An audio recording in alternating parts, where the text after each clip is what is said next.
예, 다시 인사드리겠습니다. 저는 중앙급의료센터에서 응급의료 정책 연구 쪽 맡고 있는 장한석이라고 합니다.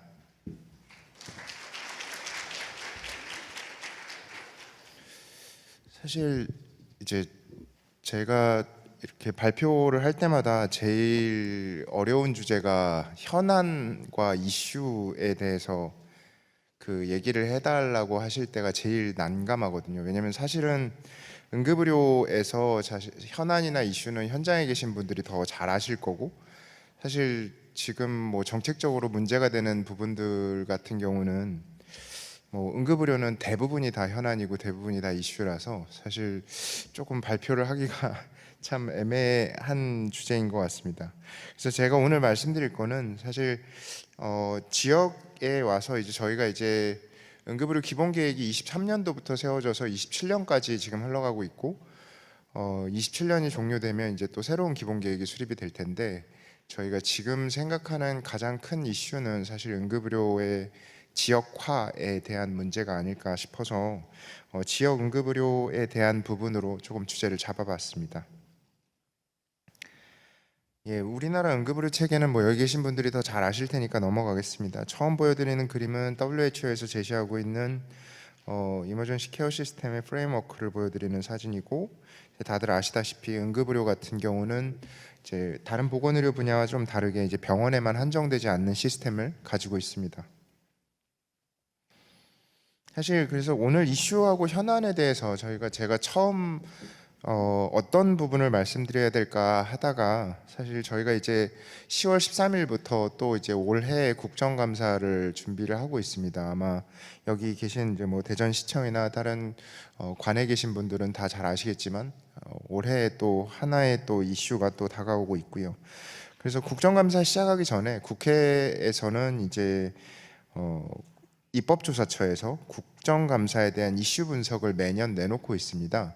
그래서 올해 국감 이슈가 지난주엔가 발표가 됐었고, 지난주에 발표된 주제에는 응급의료가 한 번도 이런 적이 없었는데 응급의료가 이슈라는 사항으로 들어가 있고, 그리고 이제 뭐 필수 의료, 그다음에 권역 외상센터, 그래서 응급의료 관련된 주제가 한 3가지 정도가 올해 국감 이슈 분석에 들어가 있었습니다. 그 중에 하나가 이제 진짜 저도 개인적으로는 굉장히 듣기 싫어하는 소리긴 한데, 응급실 뺑뺑이라고 하는 이제 소위 응급실 뺑뺑이라고 해서 수용 곤란 상황에 대한 얘기들이 나와 있었고, 지금 이제 작년 이제 저희가 이제 비상진료 체계 상황에서 뭐 수용 곤란 고지와 관련된 지침들이 복지부에서 그리고 이제 지자체를 통해서 내려간 적이 있었고, 그 내용 안에는 이제 어떤 상황에서 응급의료기관들이 수용 곤란을 정당하게 고지할 수 있는지에 대한 내용들도 일부 포함돼서 나간 바가 있습니다.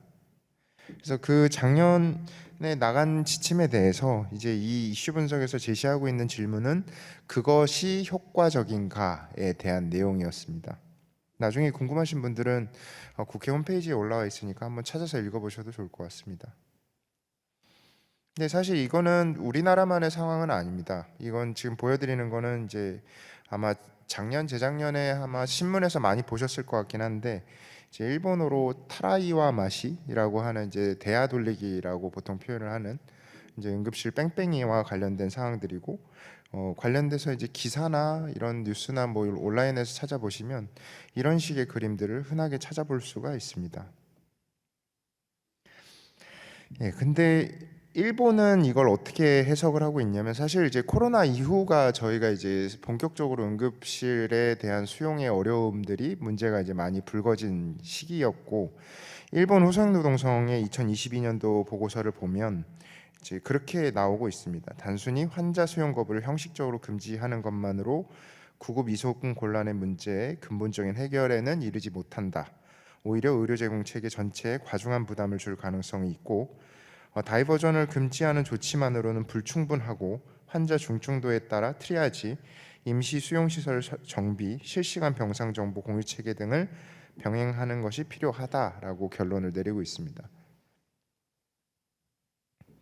예, 미국 사례는 더 뭐 잘 아시겠지만, 이제 과거에 미국 같은 경우도 이제 IOM이라는 곳에서 리포트를 냈을 때 과밀화, 그다음에 분절화, 뭐 재난에 대한 대비가 안 돼 있다던가 이런 거에 대한 내용들을 이제 2006년도 보고서를 통해서 지적을 하고 있고, 거기에서 이제 그 리커멘데이션을 하는 기준은 코디네이션하고 여기에 이제 리저널라이제이션이라는 지역화에 대한 개념이 나오고 있습니다.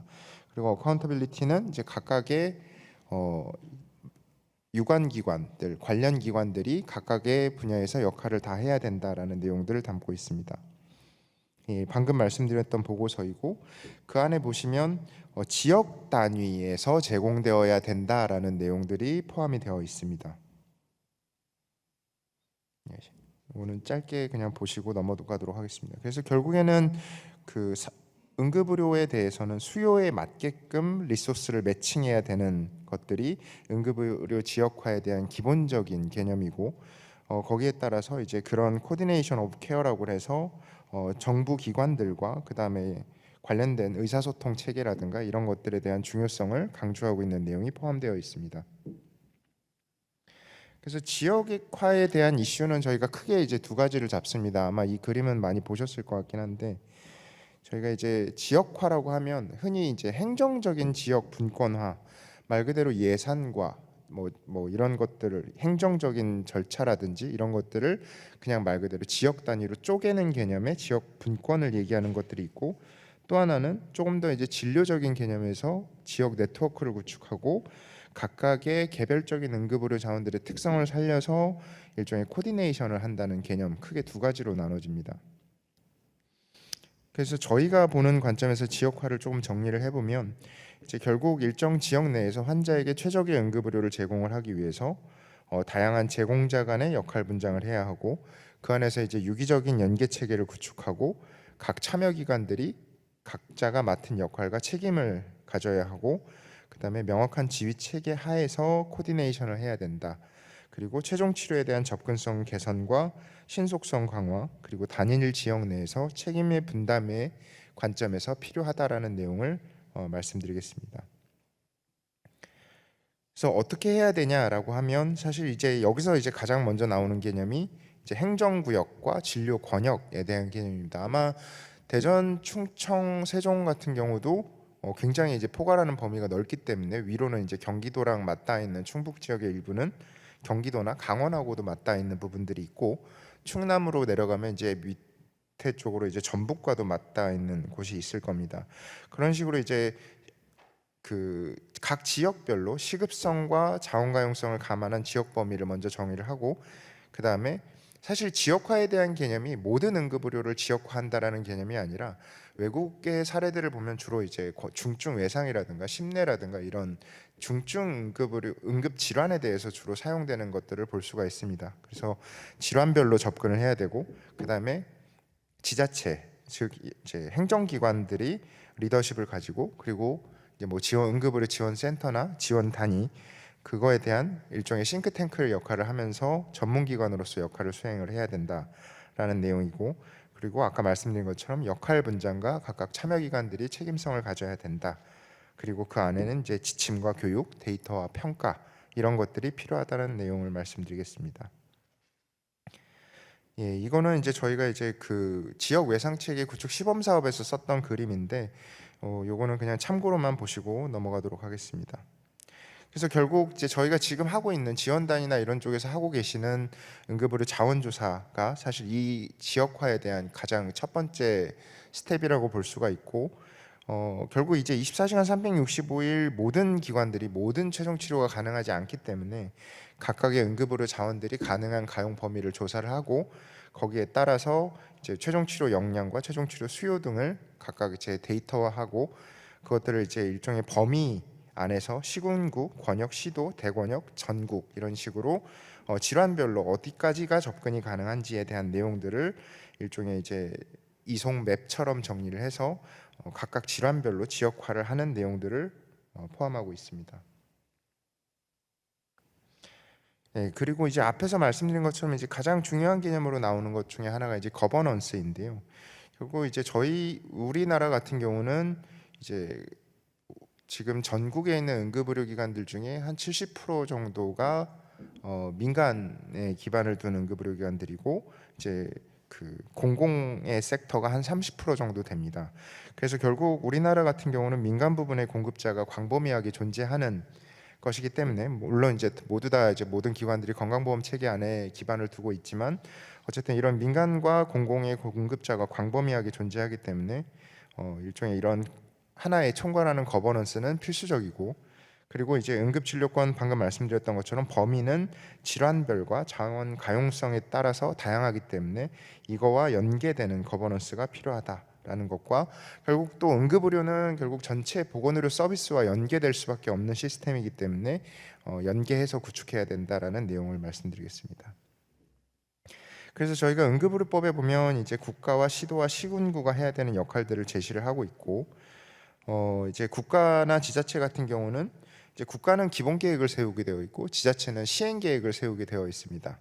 근데 중앙 계획 및 시도 계획에 대한 시행 의무는 있는데 말 그대로 시행 계획에 대한 결과에 대한 평가는 없고, 그 다음에 이행에 대한 관한 이제 협조 의무라든가 이런 것들은 법률에 잘 명시가 되어 있지 않습니다.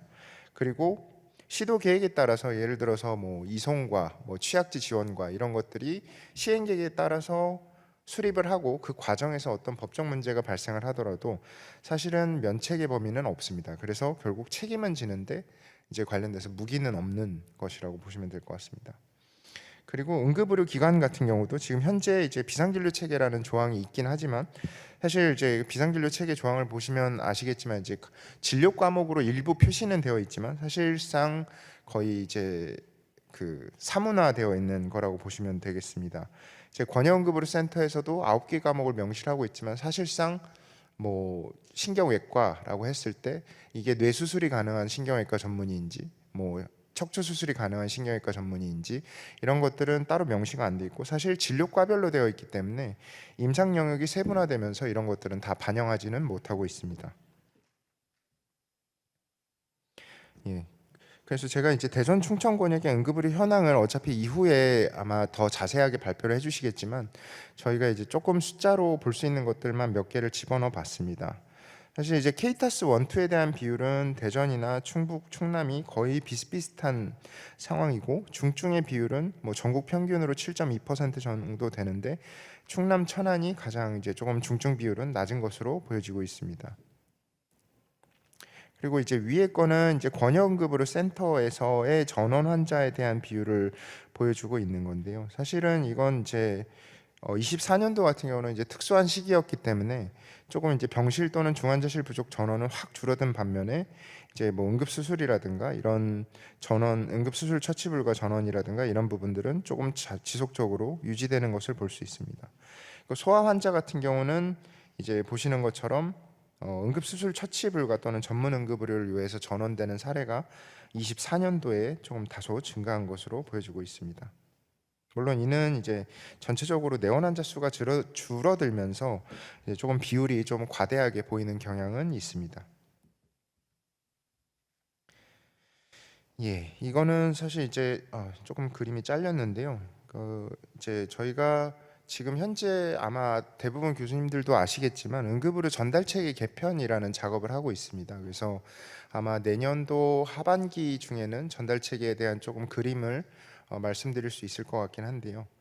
보시면 이제 저희가 이제 그 흔히 이제 응급의료기관 평가나 응급의료 체계 안에서 사용하는 중증 응급질환이라는 개념이 있습니다. 그래서 조금 이제 전원율이 높거나 또는 이제 사망률이 높거나 뭐 이런 것들을 중증 응급질환이라고 해서 보통 지금 27개, 28개 이렇게 얘기를 하고 있는데, 저희가 이제 전달체계 개편 작업을 하면서 조금 이제 질환군을 정리를 해서 보여드리는 자료입니다. 그래서 대전이나 세종, 충북, 충남을 보시면 지금 파랗게 되어 있는 색깔들은 그러니까 그 지역 안에서 응급의료기관들의 한 70%, 75% 정도가 가능한 질환들입니다. 그리고 빨간색으로 되어 있는 거는 잘 안 되고 있는 질환들이라고 보시면 됩니다. 그러니까 잘 안 된다는 개념은 말 그대로 그 기간 내에 저희가 이제 24년도 데이터를 기준으로 했는데 그 기간 내에 뭐 수행된 실적이 없다던가 수용된 실적이 없다던가 뭐 이런 것들이라고 보시면 될 것 같습니다. 그래서 보시면 이제 대전 같은 경우는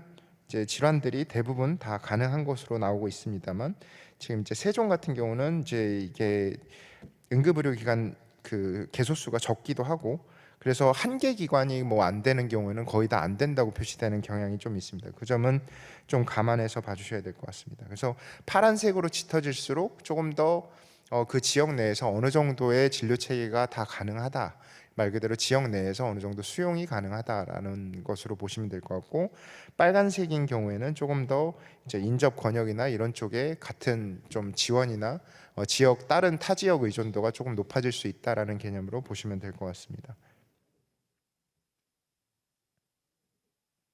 네, 요거는 제가 아마 질환별로 다 설명드리기는 조금 어려울 것 같아서 궁금하신 분들께는 제가 따로 이 자료는 공유를 해드리도록 하겠습니다.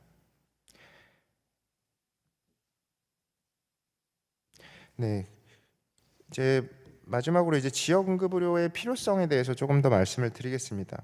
이제 아시는 것처럼 이제 계속 이제 그 전과 그 전전 뭐 기본 계획이라든가 항상 정권이 바뀔 때마다 나오는 얘기가 지역 완결형이라는 말이 자주 등장을 하는데, 사실은 응급의료의 특성상 지역 완결형이라는 거는 사실상 뭐 현실적으로는 어렵다고 말씀을 드리는 게 맞을 것 같습니다. 오히려 지역 완결보다는 최종 치료까지 신속하게 접근할 수 있다면 지역 완결이 아니라 지역을 연계하든 어쨌든 치료까지의 신속성을 높이는 것이 주요 과제이고, 지역 내에서 모든 것을 해결하기에는 아시는 것처럼 이건 응급의료 자원만의 문제가 아니라 보건의료 자원의 문제이기도 하고, 더 나가서 보면 이제 일종의 정주 요건이라든가 이런 것들에 대한 문제와 그런 차이가 있기 때문에 발생하는 것이라고 보시는 것이 조금 더 적절할 듯합니다. 그래도 어쨌든 이제 지역 중심의 응급의료 체계 같은 경우는 지역 내 이제 분산된 응급의료 자원을 통합 체계화해서 일정 지역 내에서 최적화된 응급의료 전달 체계를 갖추는 것이고, 이를 위해서는 어쨌든 지방 정부 중심으로 지역 내 응급의료 관련된 기관 간의 역할 분담이나 협력 체계가 구축되어야 된다라는 말씀을 드릴 수 있습니다.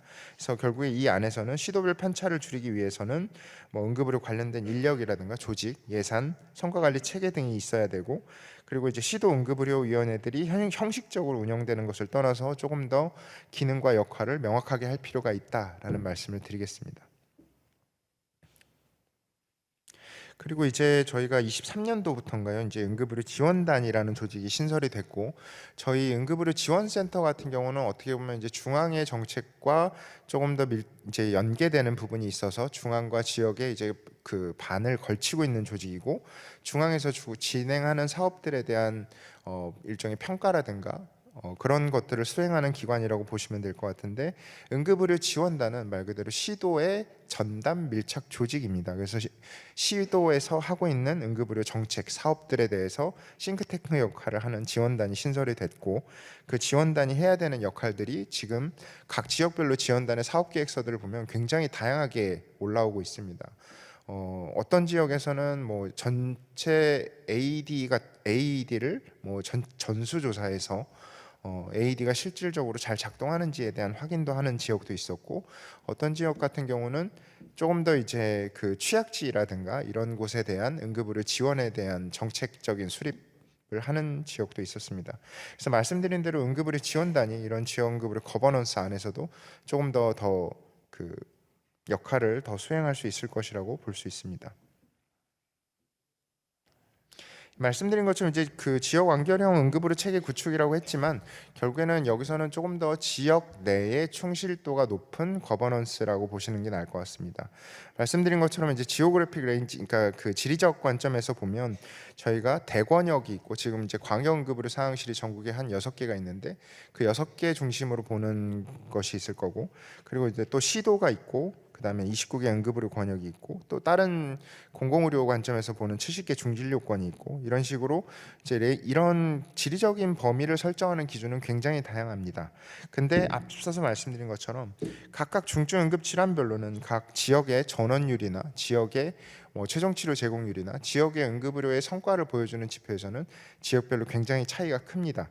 예를 들어서 이제 중증 응급 질환 환자 전체를 봤을 때 전원율이 높은 지역을 보면 전남, 충남, 경북 순으로 나타나고 있고, 근데 이것 또한 이제 질환별로 보면 뭐 대동맥박리를 전국 평균적으로 뭐 입원 치료 제공률이 65.9%다라고 하면 전남은 23.8%고, 기관 지출혈 이물질 같은 경우도 물론 이건 소아를 반영을 하는 것은 아니긴 하지만 전국 평균 60.8%고 제주 지역 같은 경우 40.2%고 이런 식으로 지역 간의 격차는 분명히 존재할 수밖에 없습니다. 결국 응급 환자는 이질적인 질환군이고 그 안에서 어쨌든 통합적인 접근이 불가능한 의료 현실 때문에 중증 응급 환자는 결국 시도 경계를 넘어서 최적의 응급의료기관으로 이송되는 것을 최종적인 목표로 해야 되고 그런 목적으로 저희 센터에서도 광역응급의료 상황실이라든가 이런 기관들이 역할을 수행을 하고 있는 것입니다. 그리고 지역화에서 가장 중요한 거는 결국 이제 지역별로 획일화된 단일 시스템을 적용하기 어렵다는 것과 그 기저에는 결국 지역별로 요구도와 공급의 다양성이 존재한다는 것을 아셔야 될 것 같습니다. 예, 제가 준비한 자료는 여기까지입니다. 이상으로 제 발표를 마치겠습니다. 감사합니다.